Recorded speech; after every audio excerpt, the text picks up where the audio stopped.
This entitled kid thinks he can handle any hot sauce in the world. So what happens when he arrogantly boasts he can handle this hot sauce in front of this hot sauce store? Well, they maliciously comply and let him try, with hilarious results. Happy birthday, today's your birthday, and on with the revamped show.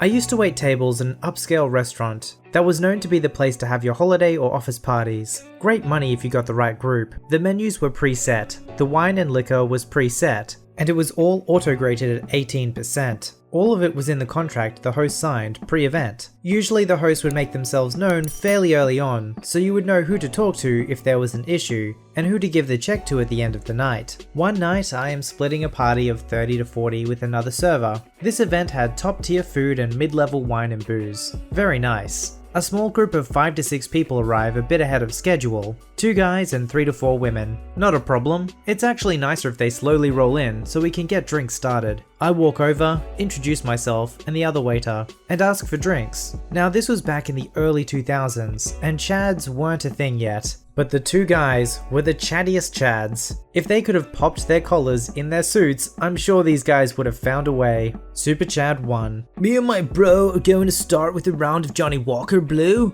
and these ladies are going to have expensive red wine. Super Chad 2, turning to the girls. Once you have Johnny Blue, you can just drink anything else. It changes you, bro. If you like, I can put those on a separate tab. The event contract has Johnny Walker Black, but not blue. And the red wine selection for tonight is some less expensive wine. This is our party. Just get me what I ordered and don't question me again. Who do you think you are? You're just some waiter. We have MBAs. Just get us our drinks. I walk over to the other waiter and tell him we are in for a heck of a night, but the check should be nice. For those that don't know, Johnny Walker Blue is 3 to 4 times the cost of Johnny Black, so one round of drinks for these people is over $100. The whole night goes exactly as we thought. Nothing was good enough. The appetizers were crap, the food was horrible, not enough bread, too many bread plates. Drinks were taking too long. Why do some people have food and others don't? It's 40 people, man. It takes a minute to get that much food out.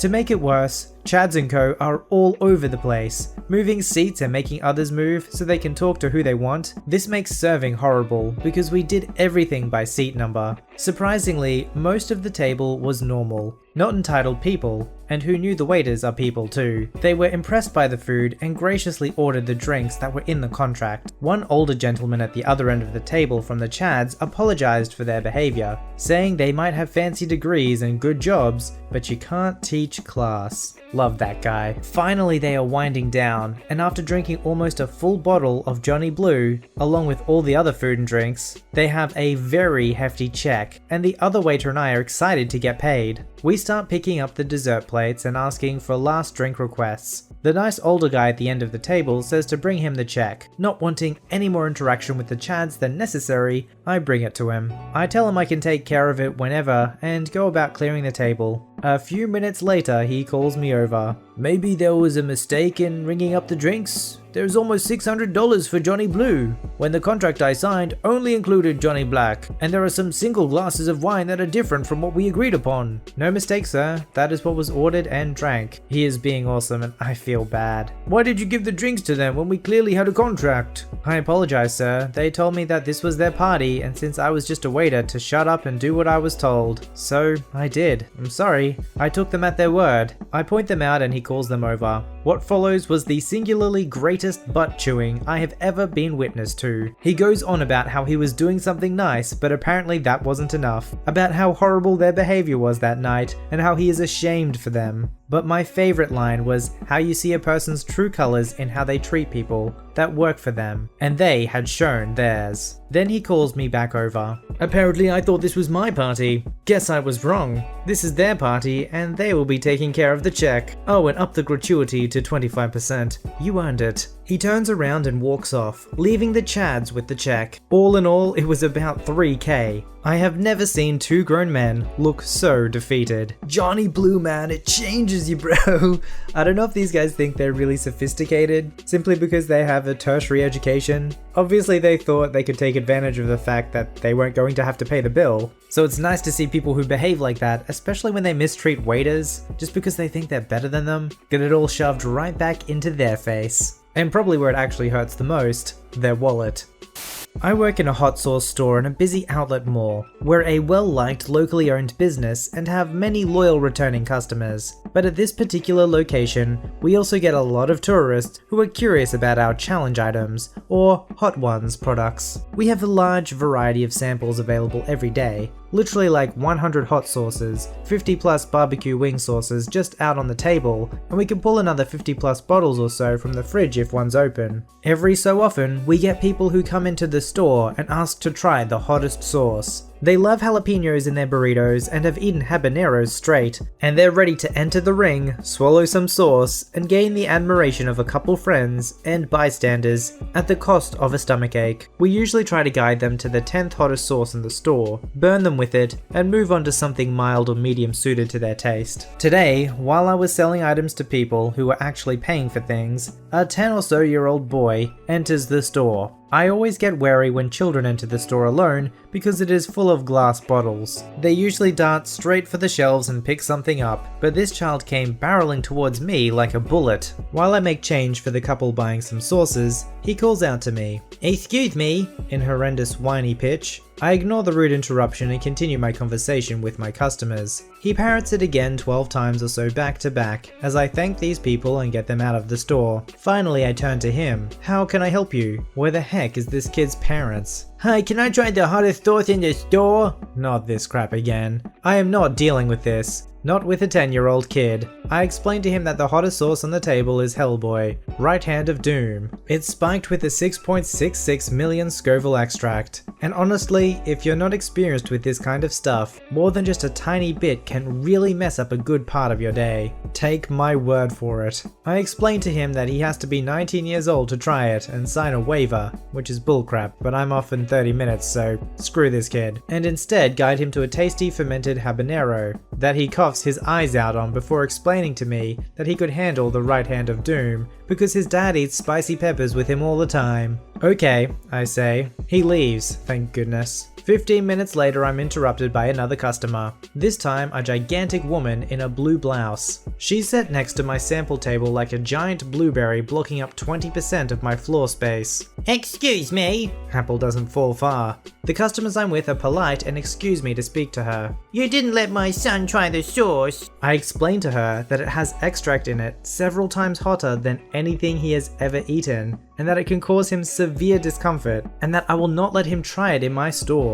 I explain that she is free to purchase the sauce and have him try it at home if she so wishes. She explains to me that she married a Mexican man, and that I wouldn't believe the things we ate in New Mexico City, where he grew up. When I asked what they had eaten there, she told me, "Things hotter than anything we have in the store." At this point, her daughter interrupts our conversation. I kid you not. "Excuse me." What? I'm getting annoyed. I was annoyed from the second I saw the kid, and now he's back 20 minutes later with 3 of them. "Why do you sell Valentina? It's not even a hot sauce." Aren't you from Mexico? It says freaking salsa picante on the gosh darn bottle. It's 5:50, I'm off at 6. I've had enough. How about this? You can try the sauce, and if it's as mild as you think, I'll let him try it. She agreed and grabbed her sample stick. I reached for the right hand of doom and unscrewed the cap. Its nuclear aroma sending memories of aches to my stomach. And as she goes to dip the stick into the sauce, I warn her to only take a small amount. She grins at me and sticks the stick all the way into the sauce. I just activated my trap card. She slaps it into her mouth. Immediately, she looks uneasy before she throws herself into pure agony. She is coughing, swinging her head back and forth, trying desperately to speak, but she cannot muster any words. She dropped her sample stick in all the chaos after a solid few minutes of coughing and dry heaving. She manages a single word, "Water." I explain to her that water won't help her now. My relief walks through the door just in time to witness the finish. She tells me that the only reason she is coughing is because it went down the wrong pipe. She then immediately vomits into our garbage can. She apologizes for spitting up like she didn't just rocket launch half a liter of chum into my trash can and then leave without saying anything else? I tossed out the trash with a smile on my face and clocked out. It'd probably be pretty tempting working at the store to just be like, you want to try it? Sure, go right ahead, as your immediate response without any warning, because they're arrogant enough, right? Let them learn the hard way. So the hero of our story was pretty reasonable to continually warn them and say, listen, you're probably not going to be able to handle this. But the more he warned them, the more arrogant they got. Even at the end there, they still couldn't admit that they were wrong. They still had to suffer the consequences though.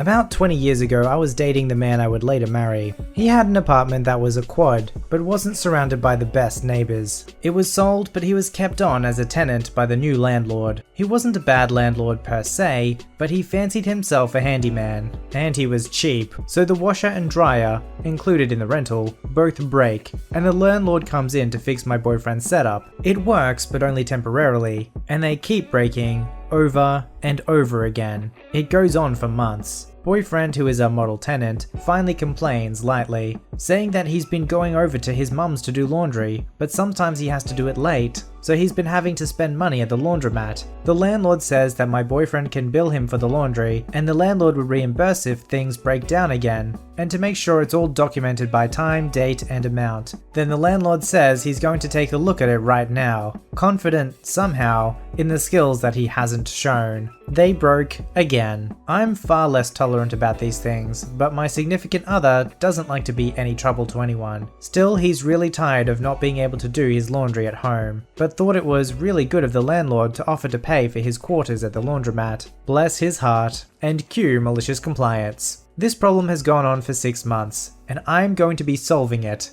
I tell my boyfriend that he'll then have to keep track of the quarters he spends, by date, time, and amount. And since there is no receipt, they might have to fight it out over the amount. And just know he hates conflict. Plus there's the time and gas he spends, which, while he could bill for it, any lawyer would argue that he'd have to spend time waiting his laundry anyway at home. I tell him to send his laundry out for service, because the service provides receipts. But won't that be expensive? He asks. I grin inwardly and say, it might be, but it's the only way to provide adequate documentation he's asking for. You can't prove what you spend at a laundromat, but you can with a laundry service. You'll include a copy of the bills with your rent, and a note saying how you've subtracted the amount that it cost you to do your laundry this month, as a washer and dryer has been included in the rental agreement and hasn't been working consistently properly for 6 months. Since there isn't documentation for the last 6 months, of course, we won't be retroactively billing him. Don't worry, sweetheart, I'll write the note, and I'll be sure to thank him for providing this in lieu of getting it fixed. It really is nice of him. Okay, he says, that sounds good, but how do you even arrange for that?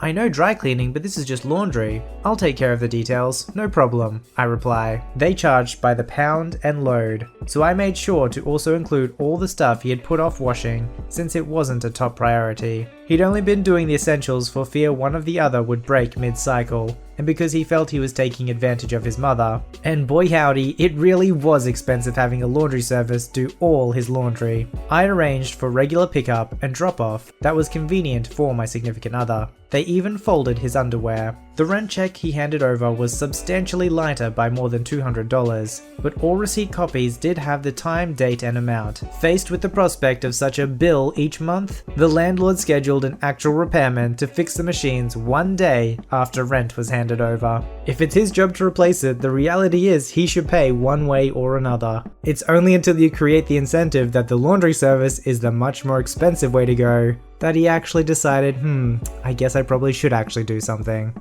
So I've worked in retail for about 7 years now. This is from a few years. The background. I was working as a supervisor in customer service at a large chain supermarket. Where I live, there's a thing called scanning policy. This is when an item scans at a higher price than it is ticketed for. If this happens, you get it for free. Now with this policy, if you have multiple of the item, you get the first one free and the rest at the correct price. Remember this. I was the supervisor on duty for a close shift. The only person above me in the store at the time was the duty manager who works in groceries. She has never worked in customer service. I had a customer come up to me and right off the bat, she was rude. She slams her receipt down on the table and informs me that I, yes me specifically, had overcharged her for an item that was on special. She had bought 10 of them for the specific reason that they were on special. I apologized to her and went to get the ticket. This lets us confirm that 1, it did scan wrong, 2, that it wasn't a human error, example, a wrong ticket or wrong item, and 3, so that the price can be fixed in the system before it is put back up, so we aren't constantly giving away free things. I came back up to the counter and apologized again, said she was correct, and just to make things go smoothly, I offered to give her 5 of the items for free and the rest at the special price. This is where she flipped. She demanded all of them for free as they were all scanned wrong. I explained to her what the scanning policy was and that I was actually giving her more for free than I should have been. She proceeded to tell me that I was completely wrong and that she was a lawyer and that she was going to get all the items for free as that is what the law stated. I calmly explained to her again that that isn't the law for a scanning policy. This is when she demanded a manager. I informed her I essentially was the manager of service at that moment, but I would be happy to get my duty manager, so I went off. I explained everything quickly to the duty manager, and she wasn't really sure, as she had never had to deal with a scanning policy before. I informed her that we had government issue pamphlets on it in the office, if she wouldn't mind popping up to get one for me, so I could show the customer. I went back to the customer to inform her what my duty manager was getting. The biggest grin slipped onto her face, and she just said, "Good." My duty manager comes back and hands me the scanning policy form. She then turns to the customer, and before she even has a chance to complain, my duty manager informs her that she is leaving the customer with me, as I was currently in charge of service, and left. The lady still had a satisfied smile on her face, so I calmly placed the pamphlet on the table, flipped to the multiple items section of the scanning policy, and pointed to it. I couldn't contain my smile as I watched hers disappear the more she read. Once she was finished, she just looked at me and didn't say anything. I then continued to process her items, giving her the first item for free and the rest for the special price. I turned to her and explained that as per the policy, she has gotten the first item for free and the rest at the special price, and informed her I would refund her a total of $2x rather than $3x I was originally offering her. She didn't say a word and just took the money and left. Sometimes when people are given an inch, they try and take a mile. But you know what? If you push too hard, any bit of generosity you were shown might be all taken away. Submit your story to be read on the channel at VoiceyHereStories@gmail.com and join our Voicey veteran community at r/VoiceyHere. Don't forget to like, subscribe, and hit that bell to never miss an episode. Alright, Voicey veterans, I'll see you in the next one.